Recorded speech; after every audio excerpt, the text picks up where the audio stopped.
Ô Canada, terre de nos aïeux, ton français. Welcome back to another HFR video. 4-0 win, booyah.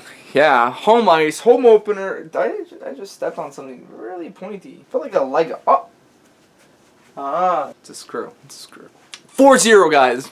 4-0. Do I have to say it again? 4-0? I almost feel like there's no dramatic shit here. Let's go through a rundown of who didn't play today. Carey Price was a significant one to not play today. Sergachev was actually playing tonight and will most likely play versus Arizona. I think it's tomorrow. Are they playing tomorrow? I'm pretty sure they're playing either tomorrow or Friday. Or even, I think it might be Saturday. I'll even push it to there. But it's also playing in Montreal, so it's another home game. The atmosphere at the start was fantastic. Jacques Demers, previously known for winning the last Stanley Cup for the Habs in 1993, was in a wheelchair because he had recently came out of a heart attack in April. So he's still recovering from that, and he's somewhat ill. So for him to be there, it was really sentimental to most people, to me included. He was a fantastic coach, and he's a very smart individual. He was illiterate, and he became such an important person in the NHL world and also in the government. He was rated top 100 most influential person in the NHL. So if that tells you anything, that's pretty high standards, in my opinion. Alright, so the game. 23 seconds in, there's a little fumbling in front of Marc-Andre Fleury. Yeah, Marc-Andre Fleury is not starting. Not Matt Murray, because he's injured for like 5 weeks. There's fumbling. There's some shooting trying to go on. A lot of wraparounds around the net. Puck goes behind. Passes it to someone. Okay. Sends it to Pacioretty. Heads up play. He's just looking up. And not even a hard tuck. It's just a nice breezer into the net. 23 seconds in. First goal by Max Pacioretty. First goal in the home arena. Home. And yeah, two already. Just fantastic. So the assist guy was Jeff Petrie, the guy that got 2 goals against the team that we lost, and we all got pissed off at David Desharnais for that failure of a shot in the shootout. And which, if you guys didn't watch the game, will be pleasantly surprised this game. Why are you asking? Well, David Desharnais scores second period by an amazing feed by Pacioretty behind the back, like he's a wizard. He's got eyes in his back. He's got eyes in his back. And that makes it 2-0 for the Montreal Canadiens, which is freaking fantastic. Montoya, okay, from then until the second period, shut down. Okay, stretching his pad to make sure like it doesn't go through. Marc-Andre Fleury with a fantastic stop on Paul Byron on a shorthanded opportunity. That kid's fast, man. He's got to slow down a little bit. Man, Adderall is pretty cheap for that guy, probably. He probably has his own solutions, man. Oh yeah, I mix Adderall with cocaine once in a while. That's the fucking Montreal Road Runner there, pal. Jesus Christ, Jesus Christ. It's not over yet. There's still firsts. So, that was Desharnais' what? I gotta check that stat before I say it. That was Desharnais' first goal of the season on an amazing pass from Pacioretty. So, that's another first. That's 3 firsts already. That's that quickly? Oh shit, that's okay. We're breaking shit here, aren't we? Okay. Alright, third period. Oh my god. Oh, play the replay. Play the Martin, replay it.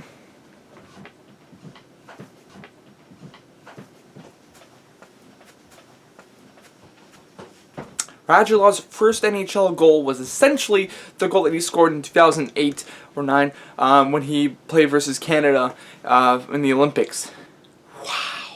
Jesus Christ. I thought he was going to pass it to Gallagher, and Gallagher was going to shoot it in. It was a perfect 2-on-1, or I'm pretty sure there's another defenseman. Yeah, it was perfect 1 or 2-on-1. I'd say 2-on-2, but that's later on. I'd say it started off as a 2-on-1, and Radulov is patient with the puck, goes from the right crease to the left side of the crease, and tucks it. Just a nice snipe on Marc-Andre Fleury. And there's another first. That's 5 firsts right there. And then later on, 6 minutes left in the period, Jeff Petrie, or actually there's a lot of shit going on in front of the net, just like the first goal. A lot of things are going on in front of the net. Last year there was nothing going on around the net. It was mostly shots from the blue line and or the sides, and rarely did you see anything go in front of the net. It was pretty barren there, but now you see all these players around there, even small players like David there. Would you look at that? Why am I bringing up David there, guys? Why is that? Why is that? Because, okay, there's a lot of shit going on here. There's a puck goes to the Habs, okay, Markov to Petrie, and then Petrie just laser eye right to David and then he just tucks it. It was such a good goal that I was just like, and so that's just 5 firsts, and then the game ends and it's 4-0. This thumb is significant because Al Montoya's first shutout, part of the Habs. Let me show you something. Who's that guy? Who's that? Do you see that? It's Al Montoya.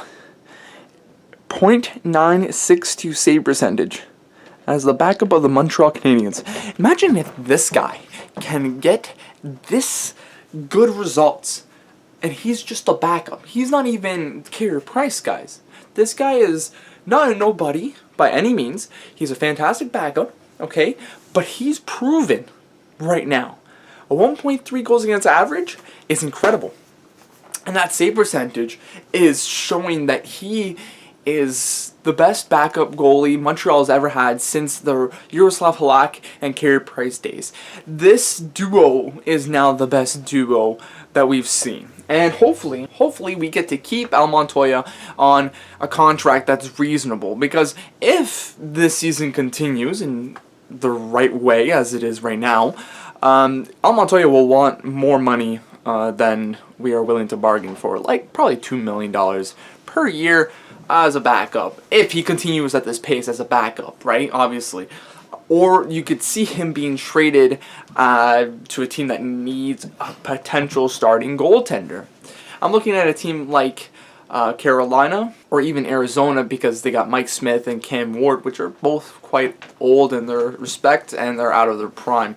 So hopefully maybe we can find him a home. But the best home right now for him is in Montreal, where he can win games for us whilst Carey Price is out with the flu and should be back for the game versus Arizona in Montreal. So thank you guys for watching this episode of the HFR. I'm really tired and I got a lot of stuff to do, so yeah.